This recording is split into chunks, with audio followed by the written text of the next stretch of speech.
благодарам за прашањето. Навистина, тоа е нешто што излезе од нашата соработка со Интегра.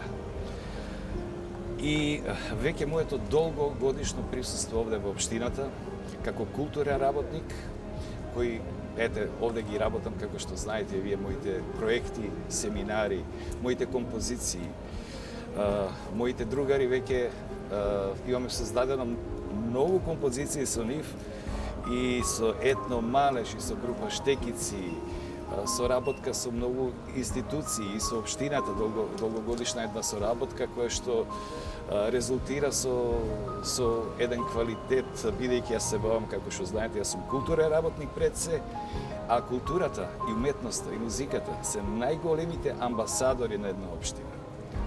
И каде што ќе можеме секаде низ светот да се представиме со она што сме многу силни. Ние сме многу силни со овој фолклор кој што извира од Малешевијата. Впрочем, јас тоа го предавам на моите ученици низ целиот свет. Моје Берово, мило наше убава дедовино, моје Берово,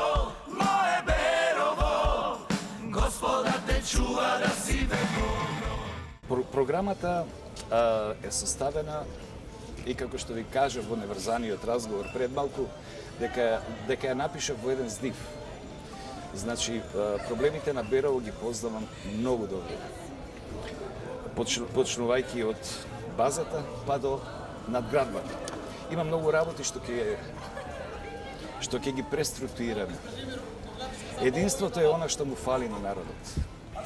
На народот му е веќе смачено црно-белиот цвет. Едните па другите. 30 години е веќе така. Јас за мојата кампања пред се повикувам на едно единство, каде што сите ќе видиме општината. Нашата општина е мала. Ние мораме да бидеме едно семејство, здружени сите и енергијата да ја усмериме во една цел. Мораме Берово да го направиме светска туристичка атракција. И јас заедно со сите мои контакти од целиот свет сум спремен да го направам тоа.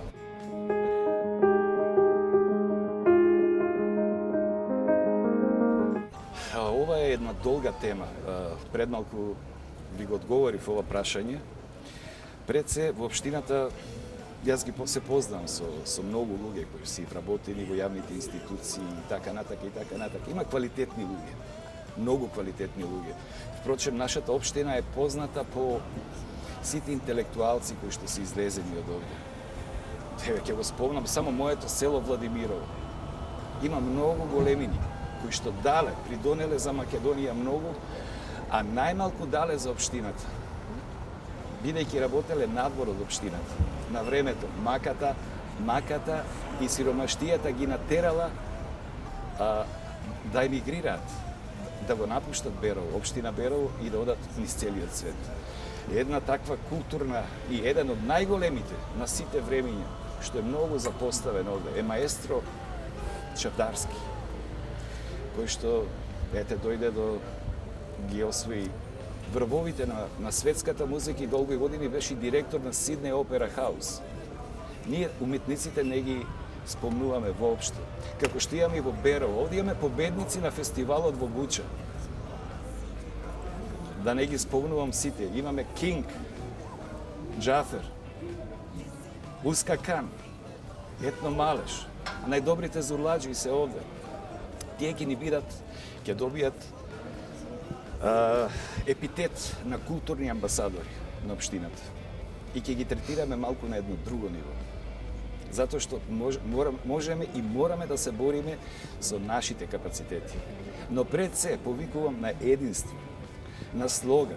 Само така можеме да ја вратиме на смевката на лицето на граѓаните на општината. Да им понудиме малку повеќе среќа и радост. Кога има единство и кога има љубов, има се. Лесно е. Затоа ги повикувам граѓаните на општина Берово, нека излезат на 17. Нека гласаат. Нивното пенкало ќе биде најмокното оружје за подобро утре на нашата општина. Ви благодарам.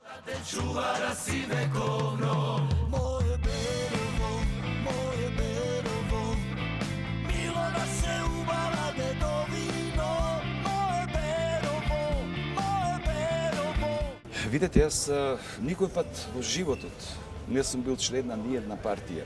И сега настапувам како независен надпартиска личност. Тоа е еден нов концепт на интегра, каде што не поддржуваат партиски војник, туку поддржуваат квалитетна личност. И тоа е една голема фузија помеѓу нас.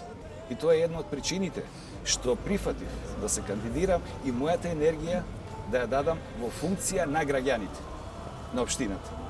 Како што реков, нивното пенкало е најмокното оружје, верувајте. Само така ќе имаме подобар живот.